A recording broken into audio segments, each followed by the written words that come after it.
Beleza, turma? Tudo bem? Cá estou eu, Bruno Português na área, com vídeos às quartas e sextas-feiras aqui no meu canal no YouTube. Bora lá? No início sempre tem aquele recadinho.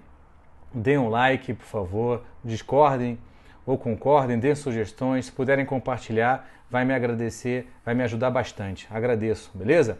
Bora lá. Tema de hoje, reavaliação. Então, reparem, nós estamos fazendo aqui o círculo do Portuga. Bora lá. Já falamos sobre a pós-análise algumas vezes, já falamos sobre apostar, falarei mais sobre o ato de apostar. O vídeo anterior falamos sobre pós-análise e agora sobre reavaliação. Eu já ia fazer de qualquer forma esse vídeo na sequência, mas houve seguidores que me perguntaram: Bruno, mas qual a diferença? Que eu falei um pouquinho no vídeo anterior. Qual a diferença da pós-análise para a reavaliação? São algumas.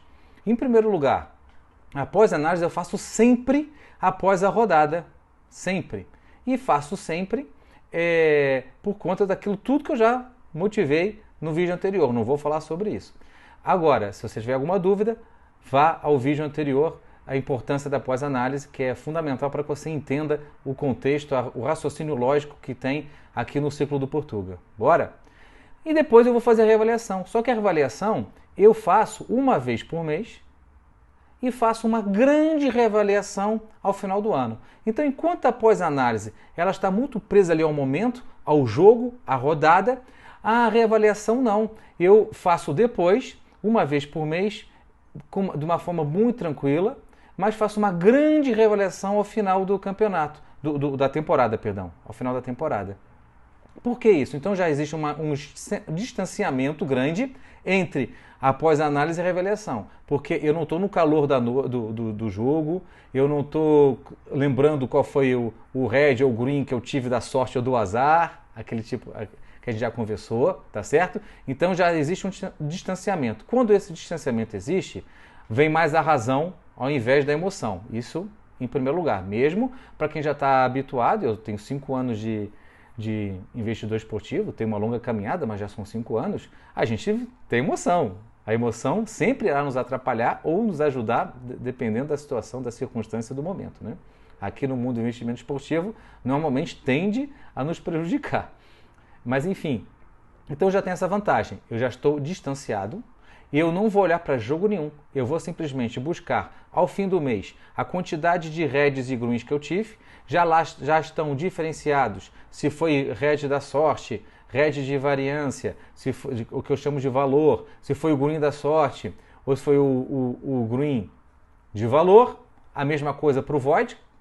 E eu vou pegar aquilo tudo e vou verificar para cada método. Então, assim, se eu tive 5 reds no mês passado em gols asiáticos e foi na mesma competição, como aconteceu, eu falei, calma aí, o que está acontecendo aqui? Eu vou analisar o que eu posso melhorar de cara logo nessa competição. Ok? É isso que eu vou fazer. Então, eu vou aqui destrinchar a quantidade de reds e greens de valor e os que foram erros, greens da sorte e red erros meus, e vou verificar se eu posso fazer algum ajuste em algum método, porque eu tenho 36 variáveis em cada método, não se esqueçam disso, eu tenho 4 métodos, sempre falo isso. Meus métodos são cantos asiáticos, handicap asiáticos, gols asiáticos e ambas marcam. Com a exceção do cantos asiáticos, que são 27 variáveis, todos os outros 3 eu tenho 36 variáveis cada um. Então eu vou verificar se existe a necessidade de eu realizar um pequeno ajuste. Normalmente, de um mês para o outro eu não faço nenhum ajuste. Agora, se 2, 3 meses eu tiver algum problema numa determinada competição, num determinado método, eu posso até fazer um ajuste um pouquinho maior. De um mês para o outro, eu prefiro analisar, prefiro entrar menos, como este mês eu vou entrar menos na MLS. Peguei ali uns 3 greens que eu acho que eu dei uma forçada de barra. Eu vou ver como é que é a competição. Ela é bastante over, mas houve algumas rodadas que foram under e eu caí ali. Encontrei no limite do padrão para poder bater o meu over 2.5 ou over 2.75. Não está batendo, então eu estou analisando. Não é porque eu não entro na competição naquela determinada semana que eu não estou de olho nela. Aí me perguntaram, Bruno, então se você teve 2 restos, você larga para lá. Não é isso.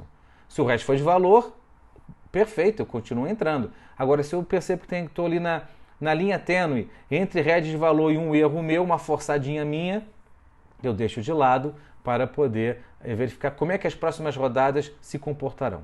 E depois eu posso entrar ou não. Então, a minha reavaliação mensal, quando acontece, ela sempre acontece, mas quando acontece o ajuste, ela é uma coisa bem pontual. Agora, ao fim do ano, não. Ao fim do ano é o mês que eu mais trabalho. Porque em dezembro e janeiro eu pego tudo o que aconteceu, eu separo nas minhas planilhas, daí a importância das planilhas, os greens e os reds já carimbados, se foram da sorte ou não, se foram de valor ou não, de cada método, coloco as minhas 36 variáveis, ou 27 no caso dos cantos, de cada método e verifico, olha, se eu mexer aqui, aí eu começo a fazer o ajuste fino. Se eu começar a mexer, se eu aumentar aqui, por exemplo, olha, eu não pegaria esses reds. Se eu diminuísse esse percentual aqui, eu não pegaria esses reds. Então, é isso que eu faço. E vou dar um exemplo claro para vocês. O meu super favorito já foi. O que eu considero um clube super favorito? Numa grande competição, ou seja, aquelas 6 principais do ranking da UEFA, que ele tenha 2,37 pontos em média por jogo, por vitória, tá? Por ponto em casa. Ou seja, aquele time praticamente ele vence todos os jogos em casa, acima de 2,37. Já foi 2,42, já foi 2,35. Ou seja, o que vai me direcionar são a quantidade de reds que eu tive de valor ou não e os greens da sorte que eu tive de valor ou não. Eu faço isso no período de reavaliação. Então, recapitulando, eu faço a reavaliação todos os meses, não necessariamente eu vou mexer, se mexer é uma coisa muito pontual, a não ser que eu perceba, por exemplo, agora nesse próximo mês que nós nos encontramos de julho de 2023, a MLS não continuar batendo as minhas entradas, mesmo que eu não as tenha feito oficialmente, mas eu faço paralelamente no PaperBet, 2 meses seguidos, será que eu não posso mexer alguma coisa aqui não? Será que eu não posso aumentar esse intervalo de stake, no intervalo das odds para eu poder subir ou descer alguma linha? Enfim, por exemplo, eu gosto de pegar o 2.5 ou o 2.75. Será que não é melhor começar a pegar mais agora o over 2.25 e baixar esse intervalo de odd que me permita eu pegar uma odd mais baixa? Será que isso vai me favorecer? Então, esses pequenos ajustes eu posso fazer se eu tiver 2, 3 meses na sequência negativo.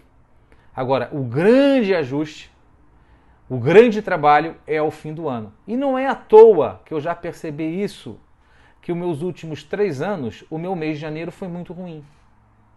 Tanto no live quanto no pré-live. Tanto é assim que eu aprendi. Então vocês vão ver, quem estiver me acompanhando, que o meu mês de janeiro vai ser bem light. Porque não sei o que acontece. Acho que é porque eu fico muito tempo estudando a minha reavaliação. Acaba influenciando, eu sou um só, né? Que não consigo fazer esse estudo com certa profundidade da minha pré-análise. Então eu comecei a aprender a perceber isso. Que o meu mês de janeiro, de fato, eu tenho que ficar ali vidrado, focado na minha 4ª etapa do ciclo do Portuga, que se chama reavaliação. Entenderam, turma? Então, tudo isso, mais uma vez, eu vos falo, eu não inventei nada disso, eu só adaptei. Através da minha experiência profissional fora do mundo do trader, eu sempre trabalhei com o ciclo do PDCA, que foi criado por um engenheiro de produção, na realidade um engenheiro químico e depois um engenheiro de produção que fomentou para o mundo inteiro, o Deming, que levou isso para o Japão, na década entre 20 e 30 do século passado, que eu trouxe para o mundo dos investimentos esportivos. Por quê? Porque o grande objetivo do ciclo PDCA é a melhoria contínua de processos. Isso aqui para mim é tudo um processo e eu adaptei o ciclo aos investimentos esportivos. Então nós temos a pré-análise, a apostar, pós-análise e a tal da reavaliação, ok? Essa é a 4ª etapa, que é totalmente diferente da pós-análise, mas uma depende da outra, né?